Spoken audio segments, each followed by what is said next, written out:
Project పాదయాత్ర సందర్భంగా project మొత్తం కలే తిరిగి ఖచ్చితంగా అధికారులకు వచ్చిన ఎంబడే ఈ ప్రాజెక్టును పూర్తి చేసే బాధ్యత కాంగ్రెస్ ప్రభుత్వం తీసుకుంటుంది అని ఆనాడి ప్రాంత రైతాంగానికి చెప్పడం జరిగింది. ఆ రోజు పాదయాత్రలో పెద్దలు జీవన్ రెడ్డి గారు ఈ జిల్లా స్థితిగతులను, ఈ జిల్లాలో గత 40-50 సంవత్సరాల నుంచి చేసిన అభివృద్ధిని,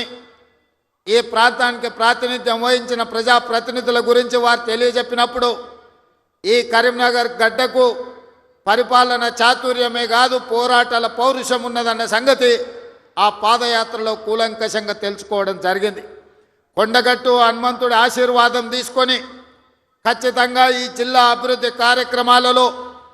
ఆనాడు శ్రీరామ్ సాగర్ నుంచి మొదలు పెడితే శ్రీపాద ఎల్లంపల్లి ప్రాజెక్టు వరకు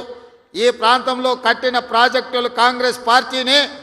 మిగిలిన వాటిని పూర్తి చేసేది కూడా కాంగ్రెస్ పార్టీనే అని ఆనాడు మీ అందరికీ ఆ రోజు చెప్పడం జరిగింది. ఈరోజు మళ్ళీ కాంగ్రెస్ అధికారంలోకి వచ్చి కాళేశ్వరం అసంపూర్తి ప్రాజెక్టులు కావచ్చు, అందులో ఉండే ప్యాకేజీలు కావచ్చు, కలికోట సూరమ్మ ప్రాజెక్టు కావచ్చు, సిరిసిల్లలో ఉన్న ప్యాకేజీ 9 కావచ్చు, ఇట్లా చెప్పుకుంటూ వెళ్తే ఈ ప్రాంతంలో వాయిదాలు పడుతున్న సాగునీటి ప్రాజెక్టులను పూర్తి చేయడానికి మీ జిల్లా ఇన్ఛార్జ్ మినిస్టర్ పెద్దలు ఉత్తమ్ కుమార్ రెడ్డి గారు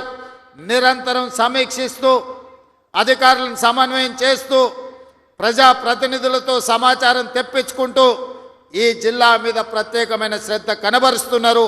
వారు సాగునీటి పారుదల శాఖ మంత్రి కాదు, వారు ఈరోజు కరీంనగర్ ఉమ్మడి జిల్లాకు వారు ఇన్ఛార్జి మంత్రివర్యులు. తప్పకుండా కరీంనగర్ జిల్లా ప్రజలకు నేను ఒక మాట ఇవ్వదలుచుకున్నా, 100% ఈ నవంబర్ 30 తారీఖు లోపల మళ్ళీ ఉత్తమ్ కుమార్ రెడ్డి గారు మీ జిల్లాకు వచ్చి ఈ జిల్లాలో ఉన్న సాగునీటి ప్రాజెక్టులు అసంపూర్తిగా ఉన్న వాటిని అన్నింటినీ సమీక్షించి ఎంత కాలంలో పూర్తయితాయి, ఎంత నిధులు కావాలి, మన ప్రభుత్వం ఆ ప్రాజెక్టులను ఎలా పూర్తి చేస్తుందో పెద్దలు ఉత్తమ్ కుమార్ రెడ్డి గారు మీ ఎమ్మెల్యేల సలహాలు సూచనలు తీసుకొని తప్పకుండా ప్రాజెక్టులను పూర్తి చేయడం జరుగుతుంది అని చెప్పి నేను ఈ వేదిక మీద నుంచి చెప్పదలుచుకున్నా. అదేవిధంగా మిత్రులారా, కరీంనగర్ జిల్లా గురించి నేను కొత్తగా చెప్పాల్సిన పని లేదు. ఆనాడు ఈ దేశానికి దిశా నిర్దేశం సూచించిన పివి నరసింహారావు గారు మంతని శాసనసభ నియోజకవర్గం నుంచి గ్రామస్థాయి నుంచి ఢిల్లీ వరకు నాయకత్వాన్ని అందించి పరిపాలన అంటే ఇట్లా ఉండాలి, తెలంగాణ బిడ్డ పరిపాలన చేస్తే ప్రపంచమే ఆశ్చర్యపోయే విధంగా, అబ్బురపడే విధంగా దేశాన్ని అభివృద్ధి పదం వైపు నడిపిస్తాడని చెప్పిన పివి నరసింహారావు